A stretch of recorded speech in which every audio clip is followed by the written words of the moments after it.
2 பேரை வச்சு ஒரு படம் பண்ணணும். நெகட்டிவ் நான் தான் பண்ணுவேன், நெகட்டிவ் நான் தான் அது யார் நெகட்டிவ் ரோலுக்கு போட்டி போட்டு? ஆமாம், 2 பேருமே இப்போ கேட்டேன்.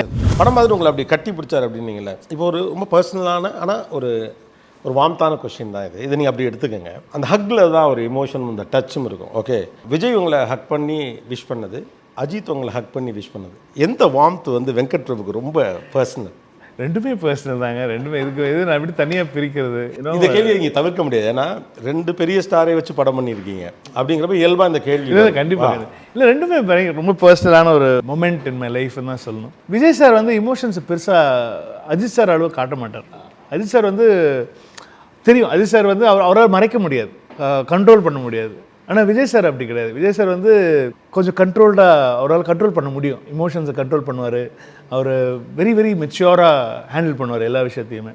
விஜய் சார் வந்து எனக்கு தெரியுது, விஜய் சாரோட கட்டி பிடிக்கிறதுலேயே அவர் வந்து எவ்வளோ அந்த லவ், அந்த அந்த ஒரு சந்தோஷம் எல்லாமே தெரிஞ்சது. அஜித் சார் கட்டி பிடிக்கும் போது அஜித் சார் வந்து எப்படின்னா ரொம்ப இமோஷனல் ஆகிடுவார். அஜித் சார் வந்து வேறு மாதிரி அவர் ஒரு 2-3 கெட்ட வார்த்தைகள்லாம் சொல்லி கூட கட்டி பிடிப்பார்.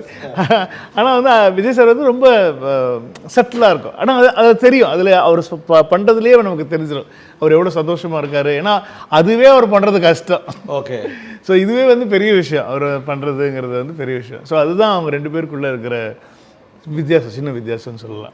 இந்த படம் பற்றின அப்டேட்ஸோ அல்லது இந்த படம் பற்றின விஷயங்களோ அஜித்துக்கு நீங்கள் எதுவும் ஷேர் பண்ணீங்களா, இல்லை அவர் விசாரிச்சாரா? பார்த்தா எல்லாமே நிறைய கேட்பார். அஜித் சார் பயங்கர ஆர்வமாக கேட்பார், எப்படி வந்திருக்கு, நல்லா இருக்கா, விஜய் எப்படி இருக்காப்புல. அப்பப்போ ஃபோன் பண்ணுவாங்க, ஃபோன் பண்ணி பேசினாங்க. நான் அஜர்பைஜானை கூட மீட் பண்ணும்போது கூட வந்து அந்த மட்ட சாங் அவர்கிட்ட அப்போ காட்டினேன் நான். அவர் பாப்பா இதை காட்டுதா, சாங் எதாவது காட்டு அப்படின்னாரு. பார்த்துட்டு பயங்கர ஹாப்பி ஆகிட்டார். எல்லோரும் கூப்பிட்டு சொல்கிறாரு, த்ரிஷா அது பாரு, இந்த சாங் பார்த்து பயங்கரமாக இருக்குது பாரு அப்படின்னு சொல்லிட்டு எல்லாருக்கிட்டையும் அவ்வளோ ஹாப்பியாக. உடனே அவர் வந்து எனக்கு குட் பேட் அக்லி சாங் காட்டினார். இது பாரு, அவர் வந்து இது பண்ணியிருக்கோம், எடிட் பண்ணல, இது பாரு அப்படின்னு சொல்லி குட் பேட் அக்லி சாங் ஒன்று காட்டினார்.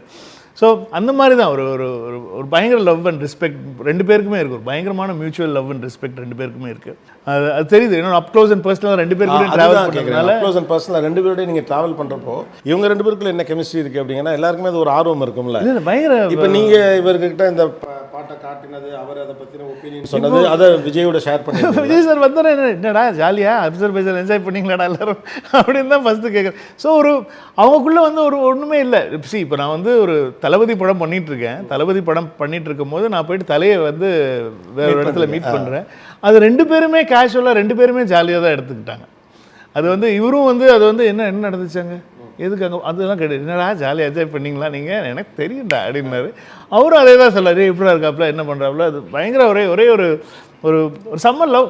தே ஹாவ் அ வெரி பியூட்டிஃபுல்லான ஒரு respect and love towards each other. அது எந்த அளவுக்கு 2 பேரும் வச்சுக்கணுமோ அதுக்கு அந்த மரியாதை 2 பேருக்குள்ளேயும் பயங்கரமாக இருக்கும். பயங்கர மியூச்சுவல் ரெஸ்பெக்ட் அண்ட் லவ் இருக்குது அவங்க 2 பேருக்குள்ளே. அது தெரியுது, கண் கூட தெரியுது. நான் வந்து அவங்க 2 பேரையுமே சேர்த்து வச்சு நான் மங்காத்தா வேலாயுதம் ஷூட்டிங்கில் நாங்கள் பார்த்தோம். அப்போவே நான் அவங்கக்கிட்ட சொன்னேன், 2 பேரும் கிட்ட நான் ஆக்சுவலி வந்து எப்படின்னா வந்து நான் இங்கே மங்காத்தா ஷூட்டிங் ஒரே இடத்துல நடந்துகிட்டு இருக்கு. அங்கே பக்கத்தில் வந்து வேலாயுதம் போகுது, இந்த பக்கம் மங்காத்தா போகுது. மங்காத்தா ஷூட்டிங்கில் வந்து நான் ஆல்ரெடி போய் விஜய் சார்லாம் பார்த்து எப்படி போகுது, நல்லா போதா அப்படின்னு நான் கேட்டேன், நல்லா போகுதுண்ணா அப்படின்னு சொல்லிட்டு அதுக்கப்புறம் வந்துட்டு அதுக்கப்புறம் நான் வந்து அஜித் சார்கிட்ட சொல்கிறேன், அண்ணா நான் எனக்கு வந்து உங்கள் 2 பேர் கூட சேர்ந்து ஒரு ஃபோட்டோ எடுக்கணும். அப்படியே எல்லாம் எடுத்துக்கலாமே அப்படின்னு சொல்லிட்டு டக்குன்னு அது ஷார்ட் முடிஞ்சுது. ஷார்ட் முடிஞ்சுட்டு வா போகலாம் அப்படின்னு சொல்லிட்டு அஜித் சார் வந்து என்னை கூட்டிட்டு விஜய் சார் கேரவேனுக்கு போகிறோம் நாங்கள் அவங்க ஸ்பாட்டுக்கு. போனே விஜய் சார் போயிட்டு என்னப்பா என்ன வந்துட்டீங்க, இங்கே வந்துட்டீங்க, இல்லை ஒன்றும் இல்லை, உள்ளவாங்கன்னு சொல்லி உள்ளே கூப்பிட்டு போயிட்டு, இல்லை இவனுக்கு வந்து நம்ம 2 பேரும் சேர்ந்து கூட ஃபோட்டோ எடுக்கும், அதுக்கு என்ன எடுத்துகிட்டா போச்சு அப்படின்னு சொல்லிட்டு தான் அதை எடுத்துகிட்டு அவங்க உள்ளே உட்காந்து நாங்கள் கொஞ்ச நேரம் பேசினோம். ஒரு 20 மினிட்ஸ் நாங்கள் பேசியிருப்போம்னு நினைக்கிறேன். அந்த சமயத்தில் வந்து அவங்ககிட்ட சொன்னேன், எனக்கு உங்கள் 2 பேரை வச்சு ஒரு படம் பண்ணணும் அப்படின்னு சொல்லிட்டு சொன்னேன். நல்ல கதை தான் சொல்லு, பண்ணிடுவோம் அப்படின்னு சொல்லி அந்த சமயத்தில் பேசினாங்க. அப்போவே வந்து நெகட்டிவ் நான் தான் பண்ணுவேன், நெகட்டிவ் நான் தான் பண்ணுவேன், நெகட்டிவ் ரோலுக்கு போட்டி போட்டு. ஆமாம், 2 பேருமே இப்போ கேட்டேன், ஏங்க நான் கதையே என்ன பண்ணல, அதுக்குள்ளே யார் நெகட்டிவ்லாம் சொன்னீங்கன்னு சொல்லிட்டு ஜாலியாக பேசிட்டு விட்டுட்டோம். பட் இன்னும் அவங்க 2 பேருக்கு தெரியும், எனக்கு வந்து அவங்க 2 பேரை வச்சு ஒரு படம் பண்ணணுங்கிறது ஆசை இருக்குது அப்படிங்கிறது வந்து விஜய் சாருக்கும் தெரியும், அஜித் சாருக்கும் தெரியும். அது நடக்குமா நடக்காதாங்கிறது எனக்கு அதுக்கான சாத்தியக்கூறுகள் ரொம்ப குறைஞ்ச மாதிரி இருக்கே. ஆமாம், இப்போ இருக்கிற சுச்சுவேஷனில் அது எப்படி அப்படிங்கிறது தெரியல. ஏதாவது ஒரு படத்தில் என்னைக்காவது ஒரு வாட்டி ஒரு அட்லீஸ்ட் ஒரு ஷார்ட்டாக அமைச்சா நல்லாயிருக்கும்னு தோணுது.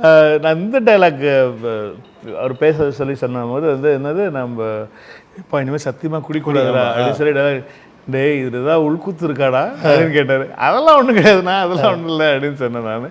சரி இருக்கு. ஆனால் ஒரு கூலாக பேசிட்டார். அவரு கூலாக வந்து அது அவர் ஏதோ உள்குத்து இருக்கான்ற மாதிரி கேட்டால் உள்குத்து கிடையாது. அது கரெக்டாக 2 பேரும் சொல்கிறதுக்கான சுச்சுவேஷன் எனக்கு அமைஞ்சுது. ஒரே இந்த படத்தில் வந்து அந்த டைலாக் சொல்கிறதுக்கான சுச்சுவேஷன் ஜென்யூனாகவே அமைஞ்சுது.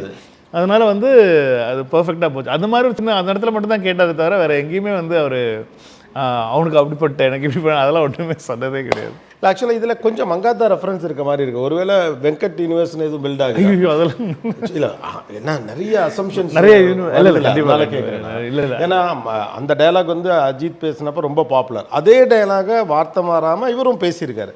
இதுவே உங்களுக்குள்ள வந்து அந்த ஈகோஸ் இல்லாமல் அவங்க பேசிக்கிறாங்க நல்லா இருக்கேன்னா அதே டயலாக் இது. இனிமேல் குடிக்க கூடாது சம்திங் அவர் சொல்லுவார்.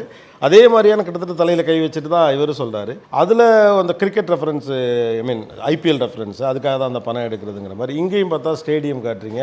சிஎஸ்கே வர்சஸ் மும்பைன்னு ஒரு இது. இப்போ என்ன ஆயிடுச்சுன்னு கேட்டால் நீங்கள் என்ன படம் எடுக்கிறீங்கன்னு எங்களுக்கு தெரியல. நாங்கள் உட்காந்து பயங்கரமாக ரிசர்ச் பண்ண வேண்டியது.